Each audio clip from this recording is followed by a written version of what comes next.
The Congress president after the end of the Tripuri crisis. Tripuri संकट की समाप्ति के बाद कांग्रेस अध्यक्ष किसे चुना गया?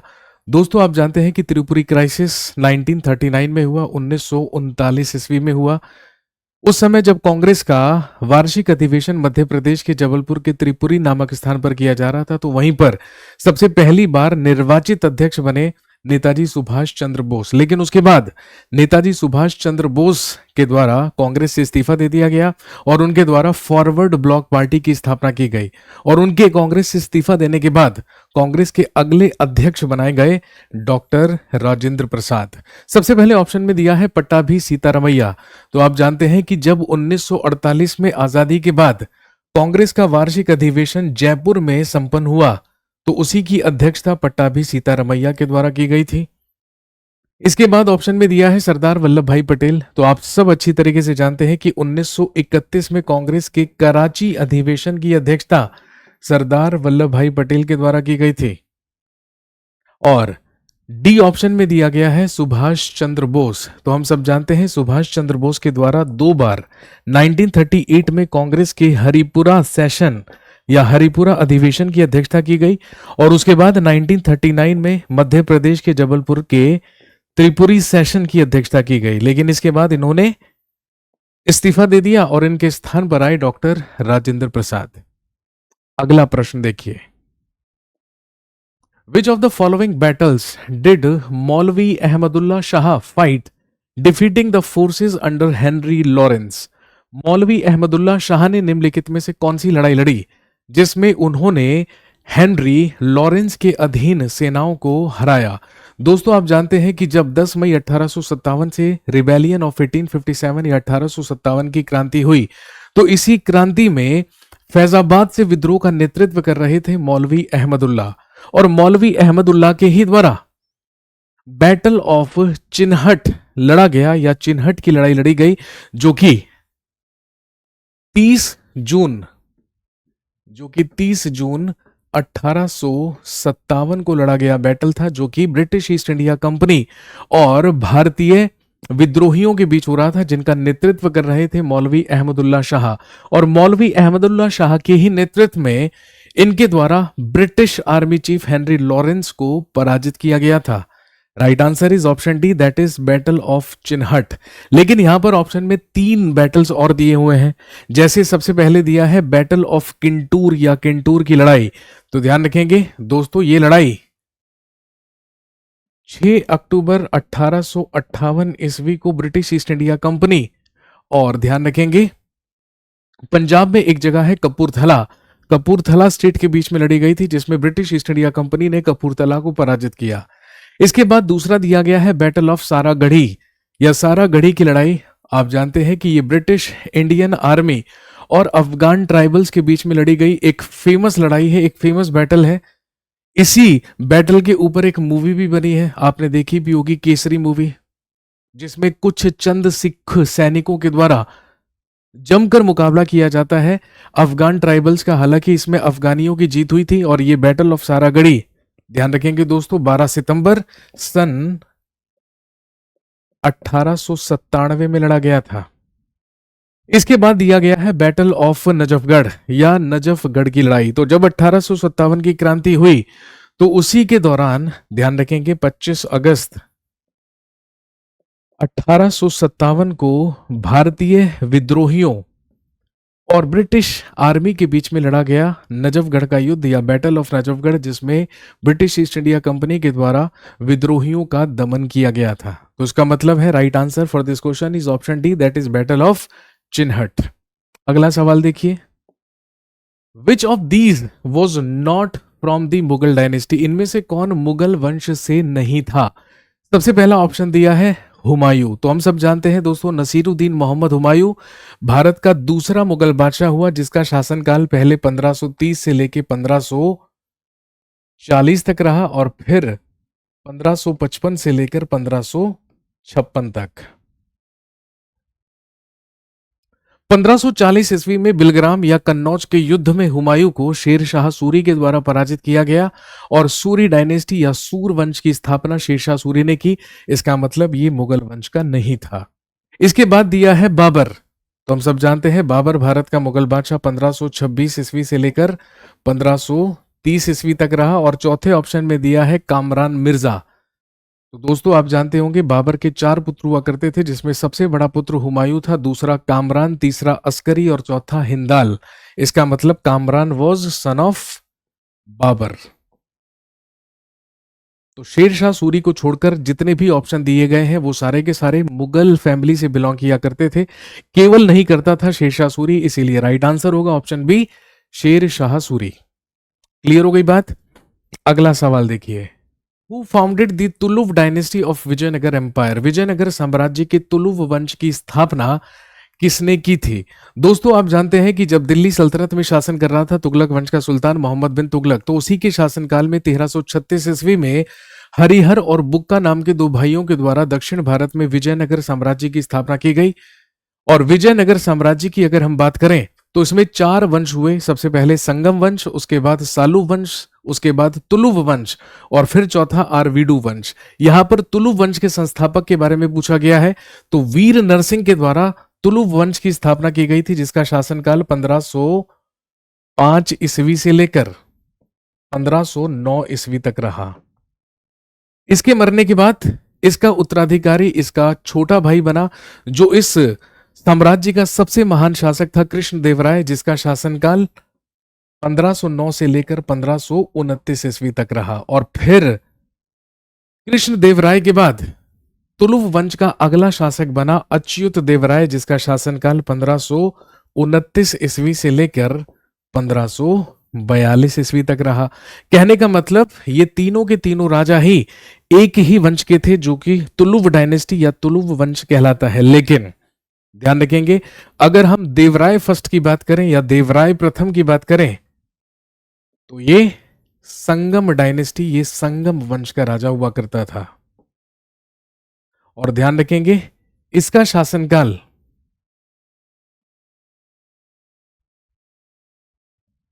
1404 ईस्वी से लेकर या लगभग 1406 ईस्वी से लेकर 1422 ईस्वी तक रहा। इसका मतलब तुलुव वंश की स्थापना वीर नरसिंह के द्वारा की गई थी। अगला क्वेश्चन देखिए, Manipuri, a recognized classical dance of Manipur, is a religious and spiritual dance in which dash god is included. Manipuri Manipur का एक मान्यता प्राप्त शास्त्रीय नृत्य एक धार्मिक और आध्यात्मिक नृत्य है जिसमें डैश देवता शामिल हैं। तो आप जानते होंगे भाई, मणिपुर राज्य का एक शास्त्रीय नृत्य क्लासिकल डांस होता है मणिपुरी डांस, जो कि संबंधित है किससे? जिसमें कृष्ण और राधा की रास लीलाओं की कथाओं को क्या किया जाता है? दर्शाया जाता है। इसका मतलब इसका संबंध है किससे? भगवान कृष्ण और राधा से। Right answer is option A, that is Krishna and Radha. Which of the following is a string based Indian musical instrument? निम्नलिखित में से कौन सा तार आधारित भारतीय संगीत वाद्य यंत्र है? सबसे पहले ऑप्शन में दिया है संवादिनी। तो आप जानते होंगे संवादिनी एक म्यूजिकल इंस्ट्रूमेंट है जो कि एक मॉडिफाइड फॉर्म है किसकी? हारमोनियम की। और आप जानते हैं कि हारमोनियम में कोई तार नहीं होते हैं, उसमें केवल और केवल रीड्स होती हैं, जिसमें पंखे, जिसको पर्दे से हवा फूंक कर बजाया जाता है। इसके बाद आता है गिटार। तो हम सब जानते हैं गिटार में स्ट्रिंग्स होती हैं, तार होती हैं, बिल्कुल होती हैं। Guitar is a string instrument, तार छेड़कर बजाया जाने वाला एक वाद्य यंत्र है गिटार। इसके बाद दिया है जल तरंग, जिसमें पानी से भरे हुए बॉल्स होते हैं और उसी को क्या किया जाता है? प्ले किया जाता है, जिसको जल तरंग कहते हैं। और उसके बाद है पखावज, जो कि एक मेम्ब्रेन इंस्ट्रूमेंट है, आप कह सकते हैं कि थाप देकर बजाया जाने वाला वाद्य यंत्र है पखावज। तो राइट आंसर इज गिटार। अगला सवाल, who among the following wrote India wins freedom? निम्नलिखित में से किसने इंडिया विंस फ्रीडम पुस्तक लिखी? सबसे पहले ऑप्शन में दिया है पंडित जवाहरलाल नेहरू। तो हम सब जानते हैं पंडित जवाहरलाल नेहरू की प्रसिद्ध पुस्तक है डिस्कवरी ऑफ इंडिया, भारत की खोज। लेकिन मौलाना अबुल कलाम आजाद के ही द्वारा लिखी गई थी इंडिया विंस फ्रीडम, जो कि एक प्रसिद्ध पुस्तक है। अबुल कलाम आजाद सबसे कम उम्र में कांग्रेस के अध्यक्ष बनने वाले व्यक्ति, सिर्फ 35 साल की उम्र में, और सबसे लंबे समय तक कांग्रेस के अध्यक्ष रहने वाले भी अबुल कलाम आजाद थे। और ये स्वतंत्र भारत के सबसे पहले शिक्षा मंत्री बने। इसीलिए मौलाना अबुल कलाम आजाद के ही वर्षगांठ या जन्म दिवस पर हर साल 11 नवंबर को हम मनाते हैं नेशनल एजुकेशन डे या राष्ट्रीय शिक्षा दिवस। आपके सामने स्क्रीन पर एक क्वेश्चन है जो कि इंडिया के प्लेन से रिलेटेड है। दोस्तों, अगर हम प्लेन्स की बात करेंगे तो हमारे भारत के मैदानी भागों को दो हिस्सों में डिवाइड किया गया है। एक नदर्न प्लेन्स जो कि हिमालयन फुट हिल रीजन में लोकेटेड है, और वहीं दूसरा है कोस्टल प्लेन्स। तो चलिए क्वेश्चन की तरफ बढ़ते हैं। क्वेश्चन में पूछ रहा है, the Ganga plain extended between which two rivers? Ganga का मैदान किन दो नदियों के बीच फैला हुआ है? अगर इस मैदानी भाग को हम मैप पर देखेंगे तो लगभग यहां से लेकर के लास्ट इस वाले पॉइंट तक जो मैदानी भाग है हमारे भारत का, इस पूरे के पूरे मैदानी भाग को जाना जाता है उत्तर भारत के विशाल मैदान से। लेकिन इसका डिवीजन कर दिया जाता है। डिवीजन में कौन कौन से मैदान आ जाते हैं? इस वाले क्षेत्र को कहा जाता है पंजाब प्लेन्स, इसके नीचे आ जाता है राजस्थान प्लेन्स, और इस वाले पॉइंट से लेकर के यहां तक का जो प्लेन है इसे कहा जाता है गंगा प्लेन्स, और फिर इधर असम में जो है इसे कहा जाता है ब्रह्मपुत्र प्लेन। और इन चार के चार भागों में अगर हम बात करेंगे गंगा प्लेन की, तो यह सबसे बड़ा भाग माना जाता है। और इसके पीछे कारण है क्योंकि पूरा जो उत्तर भारत का विशाल मैदान है ये 7 लाख किलोमीटर स्क्वायर एरिया को कवर करता है। वहीं अगर हम गंगा प्लेन की बात करेंगे तो ये कवर करता है 3.75 लाख किलोमीटर स्क्वायर एरिया को। तो पहली बात तो गंगा का जो विशाल मैदान है ये पूरे के पूरे उत्तर भारत के विशाल मैदान में सबसे बड़ा हुआ। यहां पर फर्टाइल सॉइल पाई जाती है, और ये फैला हुआ है उत्तराखंड में, इसके बाद उत्तर प्रदेश, बिहार, झारखंड के साहेबगंज वाला क्षेत्र और वेस्ट बंगाल। ये मैदानी भाग जो है यहां से एक रिवर फ्लो करती है और इसे कहा जाता है घग्गर हरका रिवर।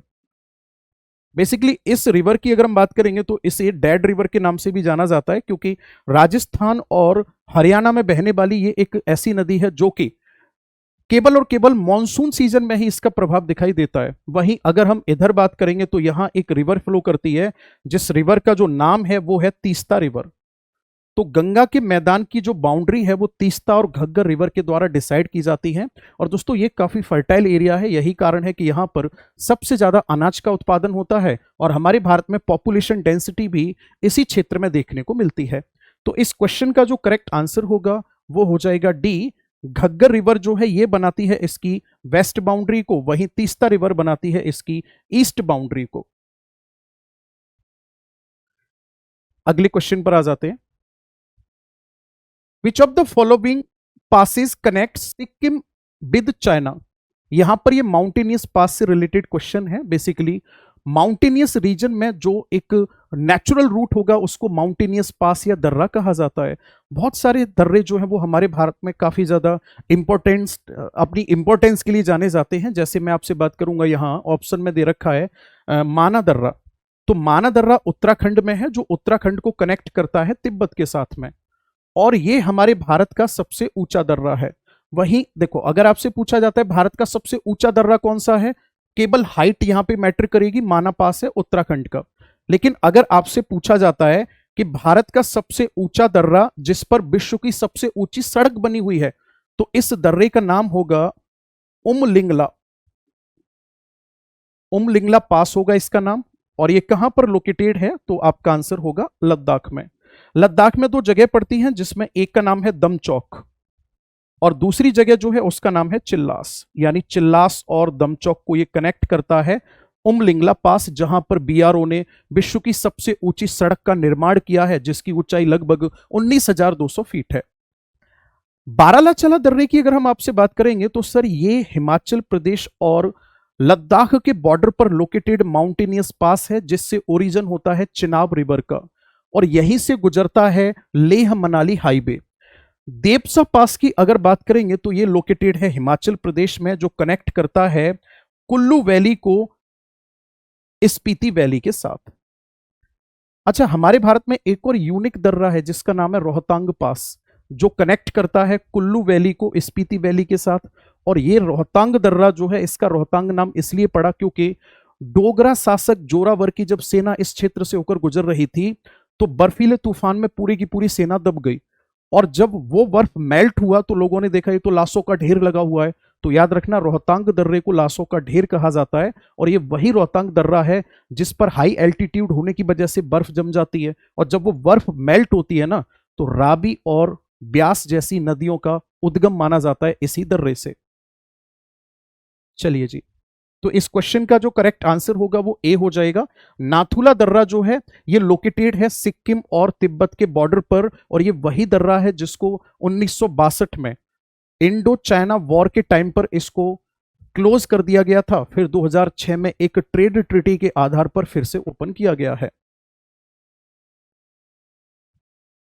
निम्नलिखित में से कौन सा खनिज नदियों, जलोढ़, प्लेजर और तट पर विशेष रूप से समुद्र तटों में नहीं पाया जाता है?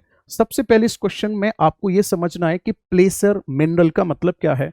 प्लेसर मिनरल का मतलब होता है ऐसे मिनरल जो कि रॉक के वेदरिंग और इरोजन के कारण सेपरेट हो गए और वो एक जलीय भाग में यानी कि एक स्ट्रीम के आसपास पाए जाते हैं। प्लेसर मिनरल की कैटेगरी में गोल्ड आता है, डायमंड भी आता है इसमें, मैग्नेटाइट आता है इसमें, प्लैटिनम आता है इसमें, टिन आता है इसमें, और एक और स्पेशली नाम बताते हैं आपको, मोनाजाइट सैंड आती है इसमें। मोनाजाइट सैंड आती है और ये केरल के बीचेस पर देखने को मिलती है, और ये वाला पीसीएस के एग्जाम में कई बार क्वेश्चन आ भी चुका है। तो दोस्तों ऑप्शन के अकॉर्डिंग देखेंगे तो करेक्ट आंसर क्या हो जाएगा? बॉक्साइट हो जाएगा। और बॉक्साइट का जो डिपोजिशन होता है या फॉर्मेशन होता है वो बेसिकली प्राइमरीली रॉक से सेपरेट होने के बाद होता है ये, और इसमें एल्युमिनियम ऑक्साइड पाया जाता है, यानी कि बॉक्साइट से हमें मिलता है क्या? एल्युमिनियम मिलता है। तो इस क्वेश्चन का करेक्ट आंसर हो जाएगा बी। ये वाला जो क्वेश्चन है ये इंडिया के सेंसस से है, और बेसिकली 2011 का जो सेंसस है हमारा, जो लास्ट सेंसस प्रॉपरली कंडक्ट हुआ है उसके अकॉर्डिंग हम इसको सॉल्व कर सकते हैं। यहां पॉपुलेशन ग्रोथ रेट की बात कर रहा है और ये कह रहा है कि इनमें से जो स्टेट आपके सामने दे रखे हैं कौन से ऐसे स्टेट हैं जिनका पॉपुलेशन ग्रोथ रेट लगभग हमारे पूरे इंडिया के ग्रोथ रेट के लगभग बराबर है। दोस्तों हमारे इंडिया का जो ग्रोथ रेट रहा था 2001 से लेकर 2011 के बीच में वो 17.7% के आसपास रहा था। अब हम ऑप्शन के अकॉर्डिंग अगर आपसे बात करेंगे तो यहां पर जैसे मैं आपसे बात करता हूं बिहार की, तो बिहार का जो रहा था वो 25% के आसपास रहा था। अगर मैं आपसे बात करता हूं यहां पे मध्य प्रदेश की, तो मध्य प्रदेश का 20 के आसपास रहा है। अगर हम बात करते हैं आपसे आंध्र प्रदेश की, तो आंध्र प्रदेश का रहा है 11% के आसपास। लेकिन अगर आपसे पूछा जाता है चंडीगढ़ का, तो ये 17% के आसपास रहा है। जो ग्रोथ रेट है चंडीगढ़ की ये रही है 17% के आसपास। ठीक है, असम की जो रही है ग्रोथ रेट वो रही है 16.93 के आसपास। वहीं अगर आपसे पूछ लेता है उत्तराखंड के बारे में, तो इसकी रही है 18% के आसपास। तो लगभग यही ऐसे डेटा हैं जो इसके साथ मैच कर रहे हैं। आप इसमें करेक्ट आंसर ए लगा सकते हैं। आपके मॉक टेस्ट का क्वेश्चन नंबर 13 मेरे सामने है। बड़ा आसान प्यारा सा क्वेश्चन है कि फिजिक्स का पहला नोबेल प्राइज किस महिला को मिला था? तो आप सभी जानते हैं कि फिजिक्स का पहला नोबेल प्राइज मिला है मैरी क्यूरी को। ये 1903 के अंदर मिला था। इस साल का नोबेल प्राइज 3 लोगों ने शेयर किया था। उसमें एक मैरी क्यूरी थी, एक इनके हस्बैंड थे पीरे क्यूरी, और एक थे हेनरी बैकुरल। और हेनरी बैकुरल वही है जिन्होंने रेडियो एक्टिविटी की खोज भी की है। हालांकि बाद में 1911 में मैरी क्यूरी को केमिस्ट्री का नोबेल प्राइज भी मिला है। वो इन्हें मिला है पोलोनियम और रेडियम की खोज के लिए। तो आपसे ये भी कह सकता है कि पहली महिला जिन्हें फिजिक्स का नोबेल प्राइज मिला है, तो हम बोलेंगे जी मैरी क्यूरी है। आपसे भी पूछ सकता है कि वो कौन सी एकमात्र महिला है जिनके पास फिजिक्स और केमिस्ट्री दोनों का ही नोबेल प्राइज है, तो कौन है? Marie Curie. A gold lined peasant holding a sword in its right forepaw is the national symbol of dash। अपने दाहिने अंगले पंजे में तलवार पकड़े हुए एक सुनहरा शेर किसका राष्ट्रीय प्रतीक है? सबसे पहले ऑप्शन में दिया है भूटान। तो आप जानते होंगे भूटान का नेशनल सिंबल क्या है? रुक, जो कि एक क्या होता है? Thunder dragon. इसका मतलब ऑप्शन ए तो आंसर नहीं होगा। इसके बाद दिया है श्रीलंका, उसके बाद दिया गया है म्यांमार। अगर हम म्यांमार की बात करें तो ध्यान रखेंगे ग्रीन पीकॉक, हरा मयूर इनका नेशनल सिंबल है। और अगर पाकिस्तान की बात करें तो आप अच्छी तरीके से जानते हैं एक चंद्र के साथ एक तारा जो कि पाकिस्तान के फ्लैग में भी अंकित है, लेकिन श्रीलंका के अगर नेशनल सिंबल की हम बात करते हैं तो उसमें है एक लॉयन के हाथों में एक तलवार पकड़े हुए एक सुनहरा शेर। तो right answer is option B for this question. As per the Constitution of India, the subject of livestock and animal husbandry is included in the Bharat के संविधान के अनुसार पशुधन और पशुपालन विषय को इनमें से किस में शामिल किया गया है? तो live stock and animal husbandry की अगर हम बात करें तो ये है हमारे संविधान के स्टेट लिस्ट यानी कि राज्य सूची में। यहां पर ऑप्शन दिए गए हैं, सबसे पहले कॉन्करेंट लिस्ट या समवर्ती सूची जो हमने ऑस्ट्रेलिया से ली थी, और समवर्ती सूची में वो विषय आते हैं जिन पर केंद्र और राज्य दोनों कानून बना सकते हैं।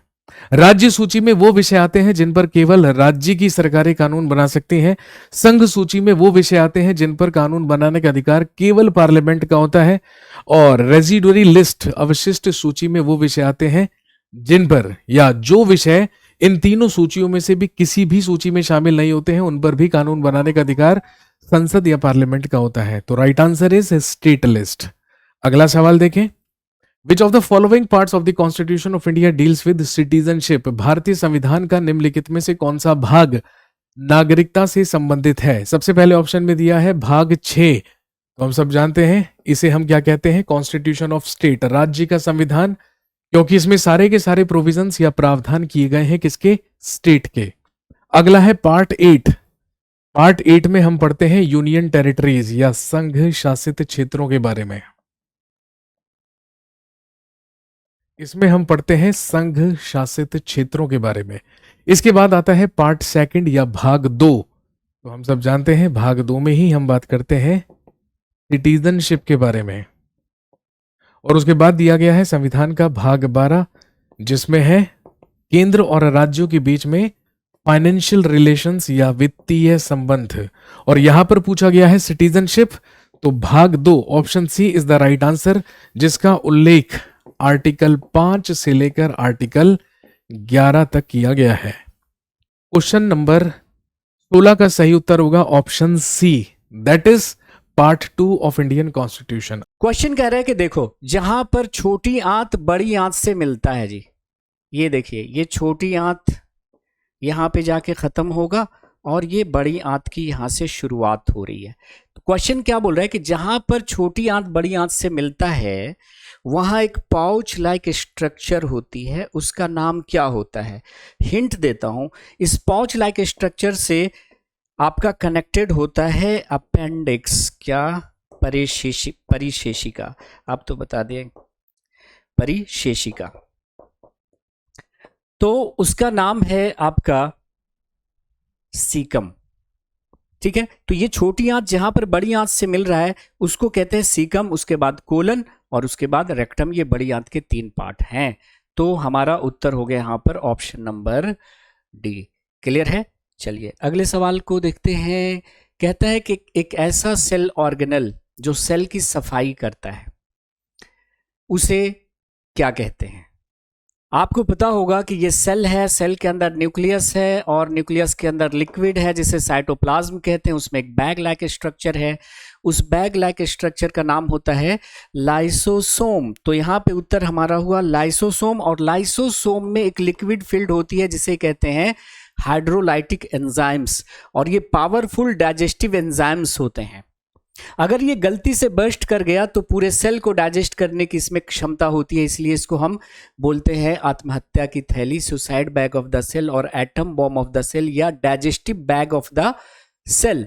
तो अगर आपकी बॉडी में किसी सेल की डेथ हो गई है तो उसको डाइजेस्ट करके पस के फॉर्म में आपकी बॉडी से बाहर निकाल देगा, या फिर किसी और सेल ऑर्गेनेल की डेथ हो गई है, जैसे मान लिया यहां पर माइटोकॉन्ड्रिया की डेथ हो गई है तो पूरा सेल ही डैमेज हो जाएगा। तो बेटर है ना कि सेल को डैमेज होने से बचाने के लिए हम इस माइटोकॉन्ड्रिया को डाइजेस्ट करके बाहर निकाल दें, है ना।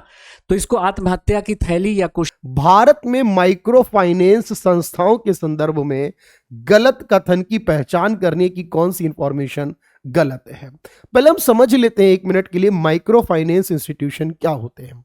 ऐसे इंस्टीट्यूशन जो कि बहुत कम अमाउंट में यानी कि 1 लाख रुपए तक का लोन प्रोवाइड करते हैं गरीब परिवारों को जिनकी वार्षिक आय 3 लाख रुपए या इससे कम होती है वो बिना गारंटी के, बिना कोलेट्रल के ही लोन प्रोवाइड करते हैं। याद रखना, इसका इंटरेस्ट तो लगता है लेकिन इसमें कोई गारंटी, कोई कोलेट्रल नहीं रखना। परिवार की आय 3 लाख रुपए से अधिक नहीं होनी चाहिए। लोन का अमाउंट 1 लाख रुपए से अधिक नहीं होता है और ये विद इंटरेस्ट इन्हें रिटर्न करना होगा, पे करना होगा। अब सवाल में दिया है कि micro finance loan is a collateral free. ये बात तो बिल्कुल सही है कि ये कोलेट्रल फ्री यानी बिना गारंटी के होता है। दूसरी बात यह है कि जब हम बात परिवार की करते हैं तो परिवार का मतलब है वो व्यक्ति, उसका पति या उसकी पत्नी, अगर हम स्पाउस के बारे में बात करें, और उसके बच्चे, यानी ये जो बच्चे होंगे बेसिकली वो भी उस परिवार का हिस्सा होंगे। बच्चे जिनकी शादी नहीं हुई है, क्योंकि शादी होने के बाद एक अलग फैमिली वो कंसिडर की जाती है, तो ये परिवार का होगा। और परिवार की जो आय है वो 3 लाख रुपए तक हो, इससे अधिक नहीं होनी चाहिए, उसी को माइक्रो फाइनेंस का लोन मिलता है। और आपको याद रखना है, माइक्रो फाइनेंस लोन के लिए एक इंपॉर्टेंट नाम है मोहम्मद यूनुस का, जो बांग्लादेश के इस समय केयर टेकर प्राइम मिनिस्टर भी हैं। उन्होंने 1970s के दौर में इसकी शुरुआत की, उन्हें माइक्रो फाइनेंस का फादर कहा जाता है। लेकिन इसका हिसाब से ये तीनों स्टेटमेंट हमारी बिल्कुल करेक्ट है। इसका मतलब चौथी स्टेटमेंट गलत है और यही गलत स्टेटमेंट हमारा आंसर होगी, क्योंकि माइक्रो फाइनेंस लोन के केस में उसको लिंक्ड यानी लिएन कहा जाता है। बेसिकली कोलेट्रल के लिए इस्तेमाल होता है वर्ड, तो यहां लिएन नहीं होना चाहिए, उसके अकाउंट के साथ उसको नहीं जोड़ सकते, यानी उसको कोलेट्रल नहीं बना सकते। इस केस में हमारा लोन तो कोलेट्रल फ्री होता है। रुख करते हैं, कहता है कि कौन ईथर के बारे में ट्रू नहीं है। ये केमिस्ट्री पे आ गए हम लोग सीधा, ईथर के बारे में ट्रू नहीं है। आपको इतना बड़ा क्वेश्चन देकर थोड़ी सी वहशत हो रही होगी, लेकिन ये घबराने की बात नहीं है। आप ऑप्शन को देखेंगे बढ़िया से तो समझ में आ जाएगा कि ईथर के बारे में क्या सही नहीं है। ईथर का फॉर्मूला आपको पता है, डाइथाइल ईथर का C2H5O C2H5, ठीक है। अब एक ऑप्शन इसमें है, आप चारों ऑप्शन पर गौर फरमाएंगे तो एक ऑप्शन है कि ईथर ऑर्गेनिक सॉल्वेंट नहीं है, यही इसका सही उत्तर होगा। ईथर क्या है? ऑर्गेनिक सॉल्वेंट है। ये क्या बोल रहा है कि ethers are not organic solvents. बाकी सब देखिए ईथर के बारे में सही है। लोअर ईथर को हम एनेस्थेसिया देने के लिए यूज करते हैं। डाइथाइल ईथर जो मैंने लिखा है, डाइथाइल ईथर और नाइट्रस ऑक्साइड के मिक्सचर को हम क्या करते हैं? एनेस्थीसिया देने के लिए, निश्चेतक के रूप में, लोगों को बेहोश करने के लिए सर्जरी से पहले यूज करते हैं। सो ये तो आसान सा सवाल हो गया, ऑप्शन नंबर डी। आगे देखते हैं कि which of the following are metalloids. कौन एक उपधातु है? मेटालोइड्स वो होते हैं जिनमें धातुओं और अधातुओं दोनों के गुण होते हैं। और इसको याद करने का एक ट्रिक मैंने आपको बताया था, बालिका, सीता, गीता, ऐश्वर्या सब ट्यूशन पे आते। मेटालोइड्स पूरे पीरियोडिक टेबल में 7 ही हैं। कितने? 7 हैं। और ट्रिक है, बालिका, सीता, गीता, ऐश्वर्या सब ट्यूशन पे आते। Boron, silicon, germanium, arsenic, antimony, tellurium और पोलोनियम। तो अब निकाल लीजिए ना, इसमें अब मेरा काम कहाँ रहा? एल्युमिनियम खत्म कर दीजिए, उसके बाद ऑक्सीजन खत्म हो गया, ऑक्सीजन है ही नहीं। मरकरी तो लिक्विड मेटल है, खत्म ही हो गया, देख करके ही आप काट सकते हो। तो बच गया बोरॉन, सिलिकॉन और एंटीमनी। ठीक है जी, एंटीमनी। चलिए अगले क्वेश्चन की तरफ हम चलते हैं। What are the components required to calculate the momentum of the body? Physics का क्वेश्चन आ गया। मोमेंटम जिसको हम जनरली क्या करते हैं? P से डिनोट करते हैं। क्या होता है? The product of mass and velocity of a moving body is known as its momentum. तो P is equal to हमारा क्या होता है? M into V। द्रव्यमान और वेग के गुणनफल को समवेग कहा जाता है, मोमेंटम कहा जाता है। तो मास और एक्सेलरेशन खत्म हो गया, mass into velocity. Option number B जो है हमारा सही उत्तर हो गया। निम्नलिखित में कौन सा पुरस्कार मध्य प्रदेश सरकार द्वारा नहीं दिया जाता? जब मध्य प्रदेश सरकार की बात करेंगे तो बहुत सारे अवार्ड, जैसे किशोर कुमार, कालीदास या लता मंगेशकर अवार्ड तो देगा। रानी लक्ष्मीबाई अवार्ड जो है वो नहीं दिया जाएगा, क्योंकि ये उत्तर प्रदेश सरकार के द्वारा दिया जाता है। तो रानी लक्ष्मीबाई अवार्ड हो, लक्ष्मण अवार्ड हो, ये सारे यूपी सरकार द्वारा दिए जाते हैं, मध्य प्रदेश सरकार नहीं देती है। भारत का कौन सा राज्य सौर ऊर्जा उत्पादन में सबसे आगे है? अग्रणी है, यानी कि सबसे ज्यादा लीडिंग है सोलर एनर्जी जनरेशन के मामले में, तो अभी राजस्थान नंबर 1 है और गुजरात नंबर 2 पर आता है। तो सबसे ज्यादा सौर ऊर्जा का जो उत्पादन है वो राजस्थान में ही किया जाता है। तो ये स्टैटिक जीके से रिलेटेड सवाल आपके पूछे गए थे, इनके आंसर्स भी आपको पता होने चाहिए। भारत में किस पंचवर्षीय योजना में राजकोषीय और आर्थिक सुधारों के साथ उदारीकरण को अपनाया गया था? अब यहां पर जो सवाल है ना, ये थोड़ा सा कॉन्फ्लिक्ट कर रहा है सवाल में, क्योंकि जब बात हम फिस्कल और इकोनॉमिक रिफॉर्म्स की करते हैं तो हम सबको मन में याद आता है कि ये 1991 के बारे में बात हो रही है, 1991 के बारे में बात हो रही है, और 1991 के अंदर हमने LPG लिबरलाइजेशन, प्राइवेटाइजेशन और ग्लोबलाइजेशन को अपनाया था। उदारीकरण, इसी को कहते हैं उदारीकरण, निजीकरण और वैश्वीकरण को अपनाया, और इसी को हम कहते हैं इकोनॉमिक रिफॉर्म्स किए, आर्थिक सुधार किए हमने। लेकिन सवाल ये कि आर्थिक सुधार 1991 में जब हुए, 1991 में, तो उस समय हम कहते हैं कि वो 8वीं पंचवर्षीय योजना, क्योंकि 8वीं योजना जो शुरू हुई वो 92 में हुई थी और 92 से लेकर 97 तक चली, तो जनरली इसे 8वीं योजना से कनेक्ट किया हुआ माना जाता है। लेकिन जो ऑप्शन दिएगा उसमें फर्स्ट, सेकंड, थर्ड और फोर्थ प्लान की बात है।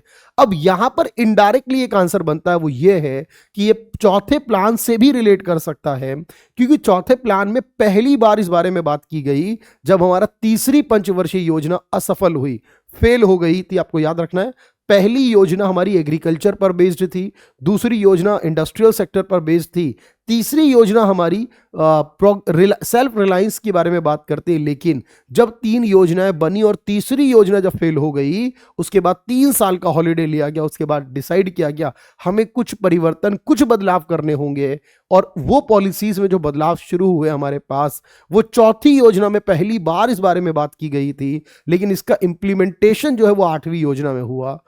तो इसीलिए अब इस क्वेश्चन का राइट आंसर, क्योंकि 8 तो 5 ईयर प्लान गिवन नहीं है, तो हमारा आंसर होगा 4th 5 ईयर प्लान।